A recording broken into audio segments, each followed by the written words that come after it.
Hello everyone, this is Riaz Mahmood. Welcome to our channel 10 Minutes Fact Check. And the name of our program is No Compromise on National Security, Sovereignty and Integrity about Bangladesh and India relationship. Today we have a wonderful guest with us, Professor Dr. Imtiaz Ahmed. He is the professor of Department of International Relations in the University of Dhaka. Hello sir, how are you?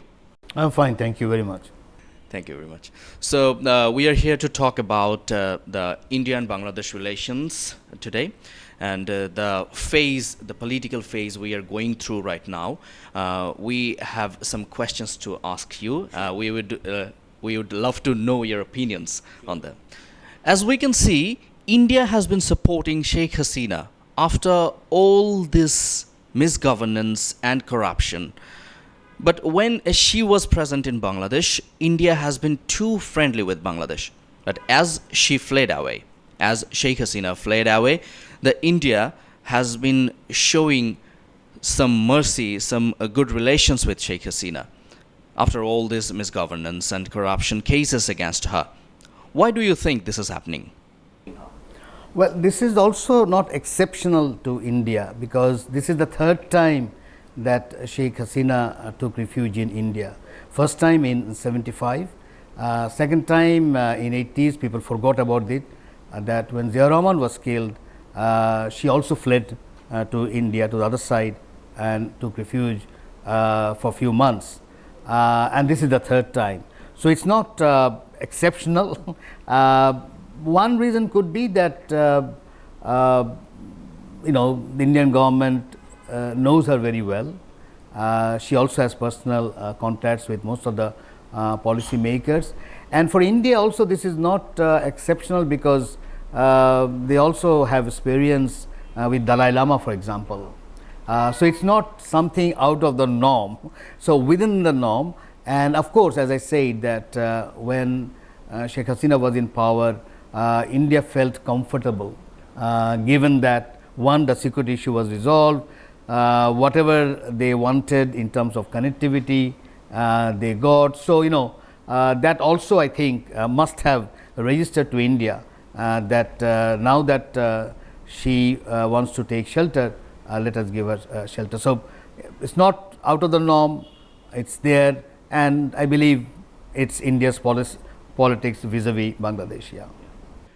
Do you think after Sheikh Hasina's fall, the extent of India's influence and exploitation all came out open in the Bangladesh? Do you think so? Well, it depends on how you are looking at it. Normally, there's a saying, the taste of the pudding is in the eating. You need to show with credible whatever you have, that this is what the new Bangladesh is all about. If you can't show that, then it becomes open for criticism, and people will take advantage of it. So I don't think one should be worried about what people are saying or what other media is saying. And one good example is, over the years, US was very critical of China's development, for example. If you go back to the 60s and the 70s and even early 80s, they were thrashing China. Oh, it's full of famine and people are dying, etc. But China did not respond at all. They kept on working, and now it's impossible for that media to be critical of China. You can be critical of the system, of course, but you can't be critical of poverty and all, because they have really made a difference to poverty. So that's a good example. So I think what is important is, you don't have to respond each time, and sometimes I see, foreign ministry or some policymaker responding. I think that's not required. You show with evidence. We show with what is called demonstration kind of an evidence. You make them believe that this is it. This is what is happening.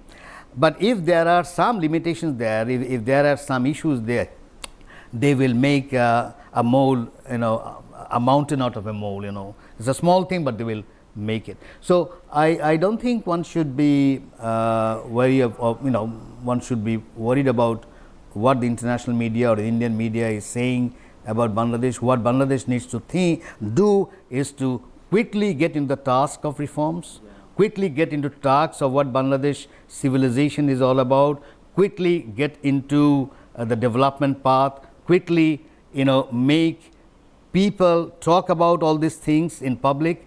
Then investments would come in. When that comes in and when the growth and all this happen, I believe the criticism will not be taken seriously. So the Indian media is waging a question regarding the legitimacy of the current interim government of Bangladesh, the government of Dr. Muhammad Yunus.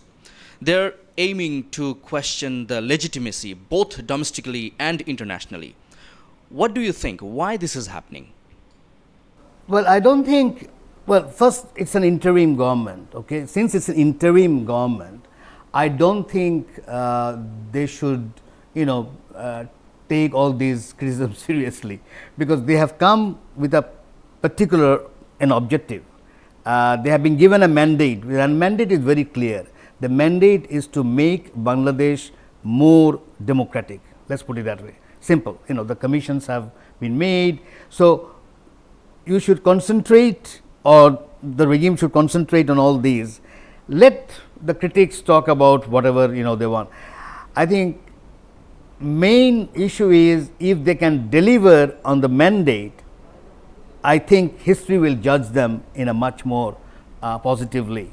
I don't think the criticism would matter, because there will be critics. There's a saying that when the mango is ripe, there will be some stone, okay, thrown at the mangoes. Okay, so I take it. I always tell my students to be critical. And I always tell them to be critical of my writing, because if they are not critical of my writing, then I always say, oh, then you are not reading my writing. You are not giving me importance. So one should not take criticism always negatively. One should say why they are being critical, what is the point, and at the same time work on the mandate that you have. Throughout my life, I found a lot of critics of lot of my writings, etc. But the very point that I am writing and they are reading, that's a plus point. Take the other side of the thing. If there were no criticism of my writing, then I would be worried why nobody is reading my work. So let's take it in that format. So I think it's quite natural that they will face criticism. So I think the task is whatever the mandate is, and the mandate is very clear. I wouldn't say whatever it is very clear. That is to make Bangladesh more tolerant, more peaceful, more stable, more democratic. Yeah. If that goal is there, and if they can show with evidence that that is what they are working on, and since it's an interim, that means they are not going to stay long in any way. So I believe the criticism will vanish. So one should not worry about it. Yeah. So listeners, we have been through a beautiful session with Professor Dr. Imtiaz Ahmed. From this session, we have come to learn his valuable opinions regarding the current political situation of Bangladesh and India relations. So stay tuned with 10 minutes fact check, and we hope this discussion, this session, the opinions we received from him is satisfactory to you, and let's dream for a better Bangladesh. Right. Thank you. Thank you, sir. Thank you for being with us.